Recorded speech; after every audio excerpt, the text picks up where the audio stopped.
My name is Jason Green. I'm the president of the Grand Strand Tech Council. Our chairman of our board and our vice chair happen to be here as well, Rob Chang and Lynn Samuel.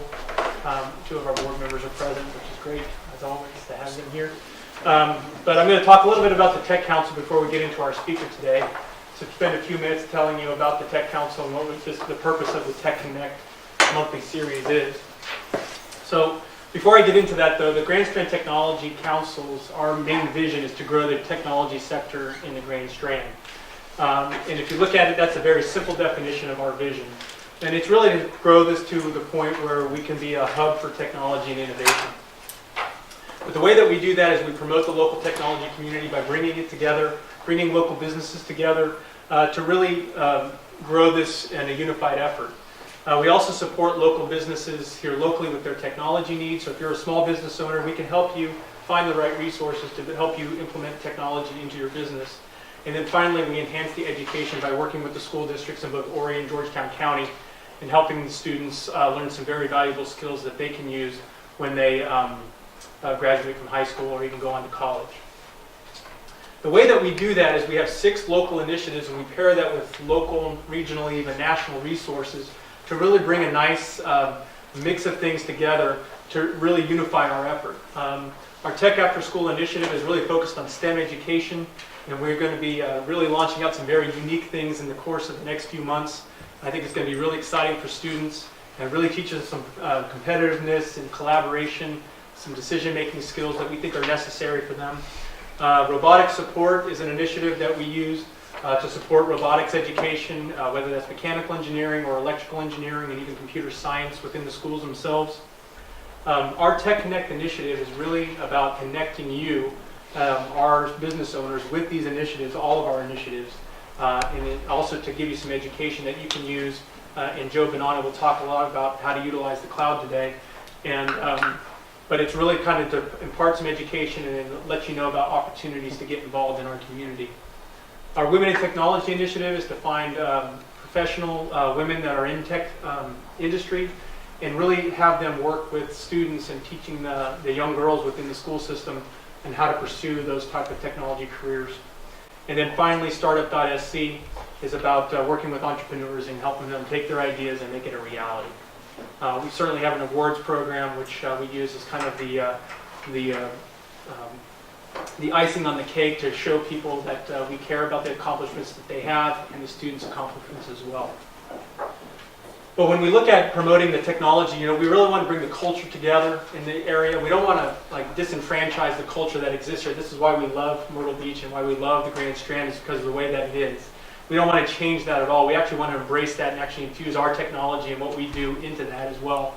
So we want to embrace the business community, the education system, and our resources in the area and bring it to one unified effort and preserve that culture at the same time. And we think if we do that, we can inspire great ideas to solve complex problems, really collaborate together in some very unique ways, and then really engage the community in trying to grow the technology sector. In supporting the local businesses, our initiatives work with small businesses and our tech professionals by bringing them together, and then working with entrepreneurs and mentors together to really foster new ideas, implement technology within these companies, and really enhance the security of how things are done in the technology sector. And we think that that will yield greater success in the business sector in this area. And then finally, on the education side, working with mentors and students and tech professionals and small businesses through internships, we think we can enhance the educational experience of our students, teach them some practical skills that will serve them well from years on past, and then really enhance their professional development. And we think that that will yield a very skilled technical workforce for our area, which we think is important for our technology sector growth. Our event partner for this quarter is the Myrtle Beach Regional Economic Development Corporation. We have Morgan Bendy here. She wants to say a couple things, maybe? Or just introduce yourself. I'm Morgan Dendy with the Myrtle Beach Regional Economic Development Corporation. I am the Director of Marketing and Membership. I met with Jason, I guess it was probably about 6 months ago when we first started, and I'd say we really connected. I was really inspired by his enthusiasm and his mission and his goals, and I felt like a lot of the Grand Strand Tech Council's missions overlap with our mission. What we do is we work to attract, retain, and grow industry in Horry County, and we focus specifically on the aeronautical, aerospace side, manufacturing side, and technology side. We are a private-public partnership, and so we have a lot of members, just like the Greenstream Tech Council, that overlap as well. So we thought, what better way to kind of optimize member benefits for all of our members is to partner together on events like these and other future events. We are working together on an event in April and have kind of planned out our calendar to collaborate on several of our events. So we are thrilled to partner with the Greenstream Tech Council and love working with Megan and Jason and their staff, and look forward to a great partnership moving forward. So if you guys are interested and would like to talk to me a little bit more about what we do, I have some information for you, and I'm really looking forward to getting to know all of you. Thank you. Thank you, Morgan. Of course, I'd like to thank our sponsors, PC Pit Stop, Carolina Cool, Forgo Systems, HTC, and JohnSanders.com for helping make these events free to the public. Without their support, we certainly wouldn't be able to do what we are able to do. I want to talk, we're in our membership drive season right now for the next 2 or 3 months. I want to talk about some of the benefits of membership real quick. These meetings are free at the TechConnect, our Women in Technology Luncheon Series, and our Startup.SC Education Series will be free to members of the Grand Strand Tech Council. Our special events will have discounts, like our symposium that Morgan mentioned in April.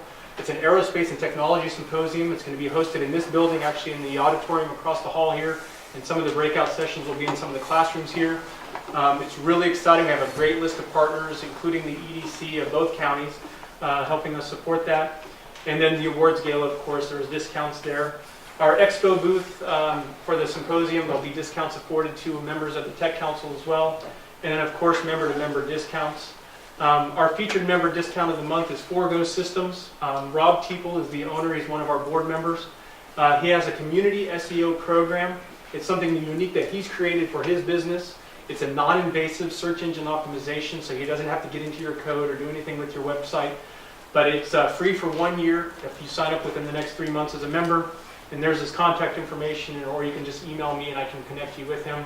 But it's a great deal. It's about a $5,000 value that he's providing free for 1 year as part of your search engine optimization plan. And I think it could be something that a lot of people could really embrace. I want to feature our Startup.SC initiative real quick. And the reason I say that is that Startup.SC has gone through a transformation in the last 2 months. We're going to launch our new revisions in February. We have a great list of entrepreneurs that will be joining our program in the early part of February. But we're going to give you more details at our pitch night next week. So if you haven't signed up yet, please sign up for our pitch night on Wednesday next week. It's a week from today. It's going to be a great event. I'll get into some of the details on that in just a moment. One of the things that TechConnect is for is to help you connect with volunteer opportunities. So as you attend these events, you'll learn more about our volunteer opportunities. But our education initiatives have a lot of opportunities to get involved. So in January, starting now until the February 23rd, we have our first robotics teams in Horry and Georgetown County that need some support. So if you have any type of mechanical skills, or even if you don't, we basically say if you know how to use a screwdriver, you're probably qualified to help a team. But we really are looking for someone that can really work with any of the schools in Horry County. We have 10 schools in Horry County that we support, and 1 in Georgetown County at Carver's Bay that we support as well. The big competitions that are coming up, there's a state competition for Lego League that happens on February 13th at Carolina Forest High School. They're looking for judges. It's a really unique experience. If you have not been to a Lego competition before for robotics, it is really neat, and these kids are so fantastic. I walked away from the one in December for the Horry County Regional, and I thought it was the best experience I've had in a long time. And then in February 24th to the 27th, the Palmetto Regional, for those of you that are not familiar with that, it's the biggest regular robot competition in the Southeast. About 66 teams have signed up for that right now. They are looking for judges, referees, whatever you want to do it. It is really unique. It's a really neat competition. And it's the only competition in the world that happens during this period. The week after, there's probably about 100 competitions worldwide. We're the only one in the world during this time frame. They actually did it specifically for us so we can keep it in Myrtle Beach. It's at the convention center, and it's a lot of fun. And then, of course, as we start to roll out our Tech After School initiative over the next few months, we are looking for mentors with any of these skills here. So if you are interested in supporting that initiative, please let me know, and we can try to pair you with the right schools, with the right things that we're trying to do. Upcoming events, I'm not going to cover this in great detail, but tomorrow we have a Women in Technology luncheon. Next week's our pitch night, as I mentioned. We are having an angel investing seminar at 4 o'clock prior to the pitch night at 6 o'clock at Travinia's restaurant. And then our pitch night will be at the Grand 14 Theater across the street from Travinia's at the Market Common. And we'll have the reception at Tupelo Honey Cafe right afterwards. We are having a 1 Million Cups event in early February as part of our monthly seminar series for that. And then our Tech Talks down in our space in Litchfield will be on the 16th of February. We have a great lineup of folks ready for that. Again, you're part of the TechConnect monthly seminar series. And our speaker today is Joe Bonanno, and he's going to be talking about demystifying the cloud. So without any further ado, all right, so I'm looking around the audience, and how many people here don't know what the cloud is? Just out of curiosity. Does everyone know what the cloud is? Okay, so this is going to be a little bit more of an interesting presentation. I was looking for a little more amateurs or people who didn't have a very good understanding of the cloud, but we'll go through it. So what is the cloud? Cloud is a buzzword. The technologies that make up the cloud have been around for 20 years, 25 years, if not longer. Virtualization, virtual computers, virtual environments. We've been working with them for quite a while. It's a buzzword that vaguely suggests promise and convenience of being able to access files from anywhere. The reality is it's not really a mist hanging around us, but it's a bunch of computers sitting off in a data center somewhere that everybody uses and connects to seamlessly and with user experience, with a good experience. So all that for a buzzword. Yep. I love products based on cool buzzwords. Most people do. We sell into advertising. That's how the cloud has become as big as it is. So what can we tell you about the cloud? Small business cloud computing was $43 billion in 2015. It'll be $55 billion in 2016. Compass Intelligence forecasts a compound growth rate of 40% over 2011 to 2016. It's an incredible amount of growth, and we're seeing it in a lot of the technologies that are coming out now, especially with the proliferation of mobile devices and how everything's growing. So what else do we have? 37% of United States small businesses have adapted to the cloud, but an anticipated 78% will be fully cloud operational by 2020. As a small business owner, that's an amazing number to me, to see such amazing growth over such a short time, and to see something as low as 37% right now seems to be a bit low to me. So our biggest adopters, email. We're all using cloud email, even if we don't realize it. We're all using some kind of e-commerce tool, and most of us have moved to some sort of office production tool or productivity tool as the three most common over the next 12 months. That's not stopping. Office 365, Google, iWork, it's all proliferating everywhere.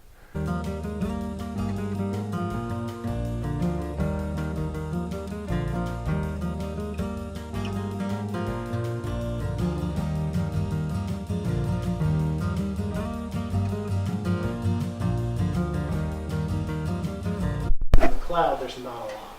So, was all that true, what we're seeing there? Small businesses are flocking to the cloud. That's 78% number by 2020. That's really high adoption rates. So 46% of people in small businesses understood the cloud somewhat. 27% didn't understand it at all. And 42% aren't using the cloud for their business. That's the reality of what things are sitting at right now. These numbers differ quite substantially from what we just saw a few minutes ago. I'm probably talking a bit quicker than my original pace on this, so we might be done in 15 minutes. We'll see how things go. What these really talk to is that 42% at the end probably don't even realize that they're using cloud services. They understand somewhat, or they don't realize that the technologies that they're working with have been moving to the cloud over the past year, so always existed in the cloud. Most people who are using or hosting with some sort of shared hosting or on Google are on cloud services. They are using cloud-based emails, and they see it as something local because they connect to it on their desktop, and they haven't realized how to move forward. So myth number 2, the small business sees the cloud storage as a perfect fit. We are very heavy consumers of cloud storage. Everybody I know has either a Drive account or Google Apps for work, iCloud backing up their iPhone. We all use some kind of cloud storage. The conventional thought is that this is the widest spread use of cloud for most small businesses. Reality is only 46% find it attractive. I found this statistic to be very interesting because I thought the number would be much higher than that. But what we're really seeing is that most people don't find it to be a perfect fit. They don't have the network connections, they don't have the ability to sync, and they don't necessarily have the numbers of people that they want connecting and putting that information out there. So because of this, limited bandwidth and quality of network for site-to-site disaster recovery solutions, instead many small businesses are seeking hybrid on-site. This is where I believe companies like Briarpoint and Jason come in with a lot of their disaster recovery solutions and some of the other things they provide. Myth number 3, security fears are the biggest obstacle for small business cloud adoption. Our experience has been security, most people don't think about it until after they've been hacked. We love our devices, we connect them to everything under the world, we go onto Facebook, we allow all these apps, we play cookie jam, we download everything that it can do, and we don't think about the security behind that and what accesses we're actually given. An interesting study from TechConnect shows the desire to maintain ownership of data trumps security. And that's probably a good thing. What they don't realize is that to control that data, you need security. So what can you do with the cloud? Like I said already, chances are you're already doing it. Most of us are using cloud services in some way. We're using Google, we're using Office 365 from Microsoft, Apple iWorks, Zoho, WebEx, Citrix, JoinMe, Cloud, Box, Basecamp. We can do so much within the cloud now that it's just getting overwhelming. So that was a bunch of apps. We see services across sales, we see services across productivity, disaster recovery, file storage, product management, project management, everything we need to do. What we're working with, I like Office 365 over Google Works. There seems to be two different camps. You either like Office and you hate Google, or you like Google and you hate Office. I like Office because when I get on a plane, I can open up Excel and work without having to connect into a Wi-Fi. That's probably the biggest selling point for me on Office 365. I was on a plane the other day, didn't have Wi-Fi. I connected into one of our Google Sheets, and it just gives me an error message. I can't do anything with it until I connect into a Wi-Fi. WebEx, from a collaboration standpoint, it's probably a little more pricier than something like JoinMe, which is free, but it gives you a very professional presentation. It allows you to connect as many users as you need. It gives you audio that's clear and working, as opposed to some of the other services. And it does a very nice job with it. Slack. How many here know what Slack is? All right, that's good. Slack is an instant messaging service similar to Skype.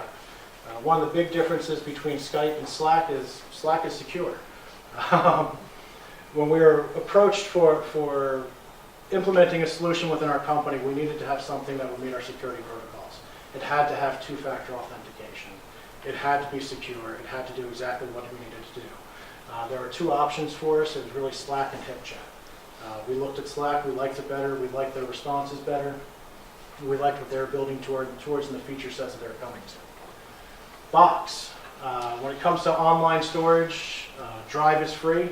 Google Drive is free. Google Drive has very little in the way of security right now. And one of our biggest issues that we have is when we're putting files up on the web, we need them to be secure. We can't have data getting out. Box is HIPAA compliant. They're ISO compliant. We recently received their latest pen test, and they provide documentation to back it up as well as insurances behind it. So I highly recommend, if you're using any kind of file storage online, to look into Box and get some pricing. Salesforce. How many of you are familiar with Salesforce? Everybody in the world knows Salesforce. There's a reason for that. They do what they do. They're expensive, but they do what they do, and they do it mostly well, and they integrate with everything under the sun. Adobe Creative Suite. I don't know if there is a Creative Cloud solution for Adobe products or for graphic products that matches what they have out there. I see Dave shaking his head. What do you have that beats it? No, I was agreeing Adobe's Creative Cloud. Yeah. All right. And lastly, if this, then that. I know my buddy Daniel back there loves this app. Does anybody else know what if this, then that is? All right. If this, then that lets you schedule various things to happen. So if you want to post something to Facebook, then you can post it to LinkedIn. So it gives you a way to create simple logic for accomplishing tasks in the cloud. It's a very interesting thing. If you haven't looked at it, go sign up for an account. check out what it can do, see the integrations that can do. It's a lot of fun to play with. So some considerations when we get there. Poor connections. We all complain. If anybody lives in Market Common, we're always complaining about the speed that we have here on our internet. We're constantly getting bogged down in too much Wi-Fi and too little connection. Our systems are going out regularly. If you're not in a major metro area, when you get outside of the major populated areas, connections become a real issue. If you're driving a lot of data in the cloud, you're going to run into issues. If you're moving gigabytes of files into data storage, you're going to run into issues. Most networks can't handle the demands of the services that we're using today. Syncing issues. This is probably one of our biggest issues right now. Even on services like Box, when you move tremendous amounts of data back and forth, sometimes it doesn't like it. And again, this really comes back to a bandwidth thing. But within a lot of applications, their syncing isn't quite there yet, and we need to work to improve that. Many apps are facing issues keeping up with the amount of data that's coming across the networks. And you need to really look thoroughly at what you want to implement and make sure that you have both the network and the ability to sync everything that's going on with it. Security. And this is one of our bigger areas. I see Larry just picked his head up. A lot of the apps for us that we love to look at don't have the security that should be there. It's sad to say Slack has its two-factor authentication. Google has Google Authenticator for doing your two-factor authentication, but a lot of their apps don't really have the encryption that it should. They've got a beta, I think, coming out this spring for Google Drive that should start to encrypt a lot of the data that's there. And I'm very much looking forward to seeing something like that. But for business class information, for the types of stuff that we deal with on a regular basis, a lot of these companies aren't properly testing. They aren't doing proper pen tests. They're not to the scale that we would expect them to be, especially for the types of information that we're bringing. Looking at the Box pen test that we got, it seemed very light from what they presented to us. We liked what we saw there in some of the other compliance testing, but their pen tests really didn't go into a lot of detail about what they're doing and some of the measures that they were taking to protect their data. So, PII, one of the things that was on that slide that I didn't mention was protecting your PII. What is PII? Does anybody know what PII is? Personally identifiable information. All right. It's not Apple. It's not 3.1415. Personally identifiable information. This is anything that takes your information and makes you identifiable as a person. You're no longer anonymous. When you get that Facebook app installed and it says, we want to access your data, that's your PII, and you're giving it to them every time you click that. You have no idea who you're giving it to. Cookie Jam, one of my daughter's favorites. So how do you protect your PII? When it comes to rule number one, always back up your data. Always keep everything you have in some kind of backup outside of the cloud that's easily accessible. Keep only those files which you need to access frequently. Avoid putting up documents containing passwords, credit card numbers, and national identification numbers. I can't tell you how many times we've run across people storing this type of information in an open file or a Word document on their desktop. Or they have a list of passwords that they've uploaded to the drive and don't think twice about the access that people have to it. You can lose everything you have. I have a friend of mine who had her life ruined through identity theft, and a lot of it was through stuff that she made publicly available. Encrypting data before you put it on the cloud. This is one of the things that I just mentioned that Google is working towards. They're working on implementing an encryption system that will encrypt your data before it goes. There are third-party tools that are out there now that do that. It'll be nice to have one built into the system to manage it for you. What a lot of these do is you can create a shell around your data. You enter in your password or your key phrase, you upload your data, it keeps everything all nice and encrypted. They're usually fairly easy to use. And lastly, a strong password. How many people have passwords over 8 characters? 10 characters? 30 characters? 40 characters? Our security guys are up to 72 now. One of our security guys, he's a 2-medal winner from SANS in 2 of their hacking competitions. He's recommending 40 to 72 characters now as something that should not be able to be cracked within 1,000 years. So they're getting a little bit crazy, and these passwords are getting longer and longer and longer. And Obviously, something that's 70 characters long gets very difficult to remember. I don't think we're all quite there yet, but make sure you have a good, strong password. If you can apply two-step verification or two-step authentication, please do. Please do. It'll make your life that much easier. Be wary of online behavior. When we're accessing the cloud, we're typically not on our networks. We leave our houses, we go to Barnes & Noble, we log into Wi-Fi, we use computers that are not ours. If you're going to be doing something like this, please, please, please be careful with what you're putting on there. If you can at any chance do private browsing, make sure you're clearing caches, make sure you're not storing passwords. That's the quickest way to lose your information and give it to people who really want it for other nefarious needs. So conclusions, what have we learned today? The cloud is here to stay. Really, it's only going to get bigger. We're developing more apps every day that do more things more easily than we've ever done before.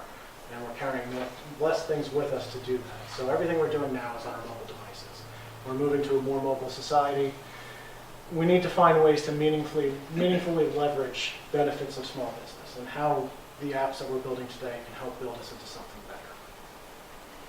Be worried, be skeptical, research and investigate all services before you join. There are a lot of false applications out there that are looking to just gather information. There are a lot of apps out there that aren't necessarily as secure as they should be. Mike can tell you from his pen testing and breaking into facilities just how easy it is. We saw that a couple months ago with his presentation. We all need to be careful about this. We all need to watch what we're doing. We need to watch where we're putting our information and where we're putting our money. Productivity, storage, disaster recovery are great jumping off points for starting your cloud adventure. If you are not used to the cloud, which most of us in this room have been on the cloud for quite a while, productivity solutions like Office 365, Google Drive are a great jumping off point to get into the cloud and start using it and figure out how it can benefit your business. There are different solutions for every business that's out there. You really need to find what's going to work well for you. Security, security, security. I can't bring this home enough. Protect your information at all costs. So what should you do next? Well, if you're not used to the cloud, like most of us, most important step is to get out there and learn more. Learn what's going to best serve your business, what's going to be the best investment for you. I haven't talked about pricing today because pricing really is variable based on your business and what your needs are. A company that doesn't have a sales team really doesn't have need of Salesforce. If you're not doing active business development at that level, spending $4,000 or $5,000 per user or per 3 users on Salesforce is an extensive amount of money. On the other side of that, getting into Office 365 for $15 per user is a pretty cheap investment to see what it can do for you and how it can benefit your business. Talk to us. We do security all day long. We do security, we do application development, we do big data and analytics. So we're working with these tools every day. We've done a lot with them. We can help you look at your compliance regulations. We can help ensure that you're meeting the standards that you need for your organization, for your business. Getting into what we provide services around cloud migration and security, data security, PCI compliance and security policies, and custom apps to leverage them. So any questions? Back to you. Thank you very much for having us. I'd like to point out that Joe is our Entrepreneur of the Year for 2015.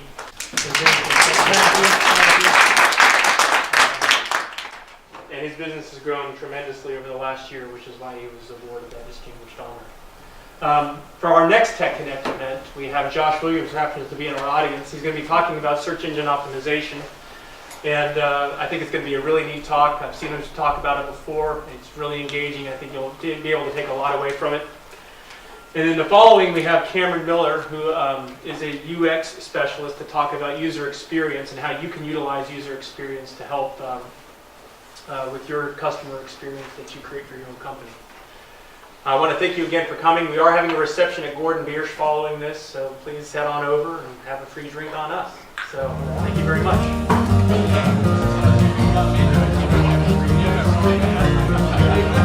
Thank you.